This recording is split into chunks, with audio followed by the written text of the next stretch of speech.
গতিকে মই এটা TLM বনাইছোঁ, এটা ডিছগাইজ। ইয়াত বিভিন্ন ধৰণৰ অৰ্হতা মই ইয়াত সন্নিৱিষ্ট কৰিছোঁ, কিন্তু এইবিলাকলৈ সিহঁতৰ চকু নাযায়। সিহঁতৰ চকু যাব প্ৰথম আচলতে গীটাৰখনলৈ, যে ছাৰে গীটাৰ এখন আনিছে। আৰু এই TLMটোৰ উদ্দেশ্য হৈছে যে অংক বিষয়টোৰ প্ৰতি যি ভয় থাকে, স্বাভাৱিক আজন্ম ভয় এটা থাকে, ভয়টো যাতে আঁতৰ কৰিব পাৰি। আৰু এই TLMৰ জৰিয়তে আমি গানৰ জৰিয়তে নেওতা পঢ়াৰ এটা ব্যৱস্থা কৰিছোঁ। আৰু ইয়াৰ কাৰণে যোগৰ কাৰণে কিছুমান গান বনাই, গান প্ৰথমে গীটাৰখন মই নিজে ল'ম মই এটা সিহঁতক গান প্ৰেক্টিছ কৰিম। Runjun June Runjun June Runjun June Runjun Runjun, এক আৰু এক যোগ হ'লে কিমান হয় কোৱাচোন। তেতিয়া এই কাৰ্ডবিলাক থাকিব সিহঁতৰ হাতত, যাৰ 2 থাকিব সি আকৌ উত্তৰ দিব। ৰুণজুন হয়, আগতে দি দিয়া হ'ব, গোটেই ডিজিট কেইটা দি দিয়া হ'ব। উত্তৰ দিব এনেকে, Runjun June Runjun June Runjun June Runjun, এক আৰু এক যোগ হ'লে 2 হয় চোৱাচোন। এইটো 2টো চবেই চাব তেতিয়া সিহঁতে।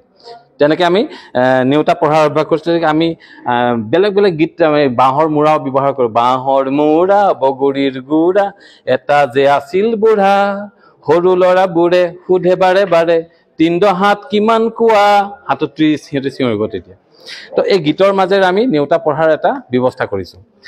দ্বিতীয় কথা, এই TLMটো আমাক FLNত বাৰে বাৰে কৈ আছে যে আমি সিহঁতক সৰল বস্তুৰ আৰ্হি ব্যৱহাৰ কৰি সিহঁতক পাঠদান কৰাৰ ব্যৱস্থা কৰিব লাগে। সৰল আৰ্হি কোনবিলাক? এই TLM বিলাক কিন্তু সৰল আৰ্হি নহয়। আমি ইয়াত এটা বস্তু সন্নিৱিষ্ট কৰিছোঁ, ঘড়ী। এই ঘড়ীটো ক্লাছৰুমত থাকে। এই ঘড়ীটোক লৈ আচলতে আমাৰ ক'বলগীয়া বহুত কথা থাকে। সিহঁতৰ অংক বিষয়ে বহুতো জ্ঞান দিব পাৰোঁ। প্ৰথম কথা হ'ল, এই TLMটো হৈছে এনেকুৱা এটা TLM, এই TLMৰ জৰিয়তে আপুনি এটা বেলেগ TLMলৈ জাম্প কৰিবলৈ সুবিধা হৈ থাকে। এই ঘড়ীটো আমি দেখুৱালোঁ। এই ঘড়ীটো আমি সংখ্যাৰ ধাৰণা দিব, 5, 4, 6 এনেকুৱা দিব পাৰোঁ। প্ৰতিটো ঘৰতে যে 5 মিনিটকৈ থাকে, বা গোটেই ঘড়ীটোত যে 60 মিনিট থাকে, বা ঘড়ী কেনেকৈ চাব লাগে সেইখিনি আমি জ্ঞান দিব পাৰোঁ। লগতে ঘড়ী বিষয়ক কেইটামান আমোদজনক কথা আমাৰ জ্যেষ্ঠসকলেও নাজানে, যে ঘড়ীটোৰ আটাইতকৈ ডাঙৰ সংখ্যাটো হৈছে 12। ইয়াত 12টো এবাৰেই থাকে, কিন্তু মই ছাত্ৰ ছাত্ৰীসকলক ক'ম যে 12টো ইয়াত কেইবাবাৰো আছে। কেনেকৈ আছে? 11 1 12, 10 2 12, 9 3 12, 8 4 12, 7 5 12, 6 6 12। আৰু এই ঘড়ীটোক লৈ যেতিয়া এই কথাখিনি ক'ম, তেতিয়া সিহঁতি ঘৰলৈ গৈ বা আলহী ঘৰলৈ গৈ যেতিয়াই ঘড়ী দেখিব, তেতিয়াই মনত পৰিব যে ছাৰে কোৱা কথাটো হয় নে নহয়, আকৌ এবাৰ সিহঁতি যোগ কৰি চাবলৈ মন যাব। ঠিক ঘড়ীৰ এইটো এটা কথা, এই ঘড়ীটোত ক'তো 13 সংখ্যাটো নাই, কিন্তু মই সিহঁতক ক'ম যে ঘড়ীটো গোটেই 13 সংখ্যাৰে ভৰি আছে। কেনেকৈ ভৰি আছে? 12 1 13, 11 2 13, 10 3 13, 9 4 13, 8 5 13, 7 6 13। ঠিক তেনেকৈ বিয়োগৰ ধাৰণা দিব পাৰোঁ আমি। চবফালে 6 ওলাব, সিহঁতি আমোদ পাব। 12 6 গ'ল 6, 12 6 গ'ল 6, 11 5 গ'ল 6, এনেকৈ চবফালে 6 ওলাব। গতিকে সৰল আৰ্হি বুলি কওঁতে আমি ঘড়ী এটাৰ সহায়ৰ সিহঁতক আমি বহুত কথা শিকাই দিব পাৰোঁ। নেক্সট আমি লৈছোঁ ইয়াত এখন কেলেণ্ডাৰ। এই কেলেণ্ডাৰখন মই ইয়াত দেখুৱালে সিহঁতি চিনি পালে এখন কেলেণ্ডাৰ। এই কেলেণ্ডাৰ বুলি চিনি পোৱাৰ পাছত মই জাম্প কৰিলোঁ, মোৰ এটা এনলাৰ্জ ভাৰ্চন আছে, এখন কেলেণ্ডাৰ। এইখন মই বনাই লৈছোঁ, কিন্তু নবনাবও পাৰোঁ। আমাৰ প্ৰত্যেকৰ ক্লাছৰুমত এখন কেলেণ্ডাৰ থাকে। কেলেণ্ডাৰ এটা আমোদজনক কথা হ'ল যে কেলেণ্ডাৰ এখন পৃথিৱীৰ যিকোনো কেলেণ্ডাৰৰ আপুনি এটা মাহ যদি লোৱা যায়, এই ক্ৰছ সংখ্যাকেইটা যদি যোগ কৰিলে যোগফলটো সমান হয়। 11 3 14, 10 4 14। সিহঁতি এটা আমোদ পাব। যেতিয়া কেলেণ্ডাৰ দেখিব, সিহঁতৰ ছাৰে কোৱা কথাটো হয় নে নহয় জানিবলৈ সিহঁতৰ মন যাব। আৰু দ্বিতীয় কথাটো, ছাৰ আমি ইয়াত এইবিলাক এটা ফাইন মটৰ স্কিল ডেভেলপ। বহুতে সুধিব পাৰে যে ইমান সৰুকৈ কিয় দিয়া হৈছে? সৰু কাৰণে এই কাৰণে দিয়া হৈছে, আমাৰ ডাঙৰ ভাৰ্চনো আছে। এইটো ডাঙৰ সংখ্যা সৰুৰ কাৰণে আমাৰ ডাঙৰ ভাৰ্চনো আছে, কিন্তু সৰু এইটো কাৰণে দিছে যাতে সিহঁতি এটা কাৰ্ড সিহঁতি ধৰি যাতে উলিয়াব পাৰে। আৰু ডাঙৰ সংখ্যা 2টা সংখ্যা দি দিয়া হ'ব, ডাঙৰ সংখ্যাটো ইয়াত ভৰাব, সৰু সংখ্যাটো ইয়াত ভৰাব। আৰু মেথ বুলি ক'লে যেতিয়া ভয় কৰে, গতিকে ভয়টো আঁতৰোৱাটো আমাৰ প্ৰাইম কাম হ'ব। আৰু তাৰ কাৰণে আমি কিছুমান যাদু দিছোঁ। এই 1ৰ পৰা 13লৈ মই কেইটামান সংখ্যা দিছোঁ। এই সংখ্যাকেইটাৰ মই ঊৰ্ধ্বক্ৰমো বুজাব পাৰোঁ, অৰ্ধক্ৰমো বুজাব পাৰোঁ। লগতে এটা যাদু দেখাব পাৰোঁ। সেই যাদুটোক মই শিকাই দিব পাৰোঁ যে 1ৰ পৰা 13লৈকে যিকোনো এটা সংখ্যা কোনোবা এজন ছাত্ৰ যদি মনে মনে ভাবে, মই কৈ দিব পাৰোঁ ছাত্ৰজনে কোনটো সংখ্যা ভাবিছে। বাইদেউ অকণমান যদি বেয়া নাপায়, আপুনি এটা সংখ্যা মনে মনে ভাবক, যিকোনো এটা সংখ্যা ভাবক, আৰু মই এনেকৈ নক কৰিম। নক কৰাৰ লগে লগে আপুনি কাউণ্ট কৰি গৈ থাকিব। যদি 4 ভাবে, তাৰ পাছৰ পৰা কাউণ্ট কৰিব, 5 6 7 এনেকৈ কৈ থাকিব। আৰু যেতিয়া 20 পাব, তেতিয়া আপুনি ষ্টপ বুলি কৈ দিব। এটা সংখ্যা ভাবক, তাৰ পাছৰ পৰা কাউণ্ট কৰি যাব প্ৰতিটো নকত।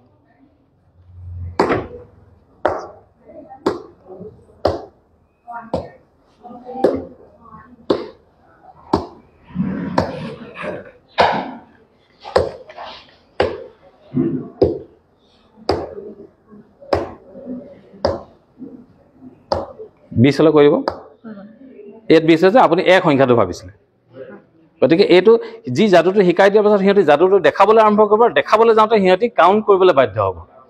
সেইটো এটা কথা হৈছে। আৰু দ্বিতীয় কথা হৈছে কি, অংকৰ ক্ষেত্ৰত আটাইতকৈ এটা দক্ষতা মানে প্ৰয়োজনীয় দক্ষতা হৈছে ফিংগাৰ কাউণ্টিং। ফিংগাৰ কাউণ্টিংটো সিহঁতি যদি 1 বুলি দেখায়, সিহঁতি 1টো এনেকৈও দেখাব পাৰে, এনেকৈও দেখাব পাৰে। কিন্তু 1 বুলি দেখাওঁতে যদি আমি এনেকৈ দেখাওঁ, 2 বুলি কয় এনেকৈ দেখাওঁ, সেই প্ৰেক্টিচটো সিহঁতৰ কৰিবলগীয়া কথা আছে। কিছুমান গীত আমি আঙুলিৰ কাৰণে আমি গাই থাকোঁ, যেনে 1 আঙুলি নাচে, 1 আঙুলি নাচে বুলি আমি গাওঁ বা নাচোহে, কিন্তু 1 আঙুলিত সিহঁতি কেনেকৈ উলিয়াইছে আমি সেইটো মন নকৰোঁ। গতিকে কাউণ্টিঙৰ ক্ষেত্ৰত ফিংগাৰ যিটো প্ৰেক্টিচটো কৰিবলৈ আমি উৎসাহিত কৰিম। আৰু লগতে আমি ইয়াত কিছুমান শ্বেপছৰ ধাৰণা দিব পাৰোঁ। শ্বেপছৰ ধাৰণা ইয়াত দিছোঁ। প্ৰতিটো বস্তুৰে মোৰ এনলাৰ্জ ভাৰ্চন আছে। এই বস্তুটো এটা ডিছগাইজহে আচলতে, সিহঁতক দৃষ্টি আকৰ্ষণ কৰিবৰ কাৰণে সেইটো লৈ যাম। ইয়াৰ পৰা আকৌ মই বেলেগ TLM-লৈ জাম্প কৰিম, সেই TLM-ৰ পৰা মই টেক্সট বুকলৈ জাম্প কৰিম। শ্বেপছৰটো মই অনা নাই ছাৰ, মানে জেগাও কম হ'ল, কিন্তু অনা নাই।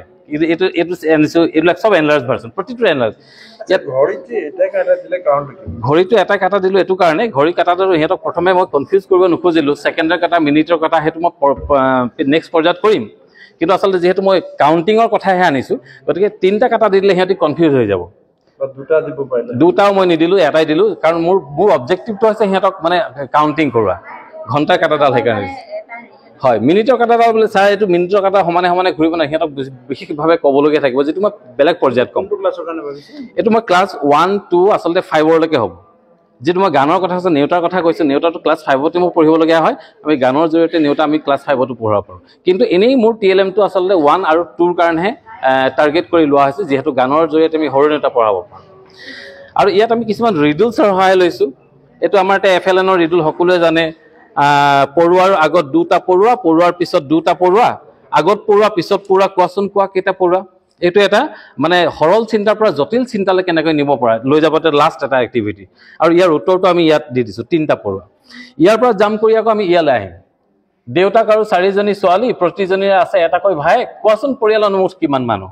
এতিয়া সিহঁতি বিভিন্ন ধৰণৰ উত্তৰ দিব, জ্যেষ্ঠসকলেও বিভিন্ন ধৰণে উত্তৰ দিব, কিন্তু ইয়াৰ শুদ্ধ উত্তৰটো এইটো আমি ইয়াত উলিয়াই দিছোঁ।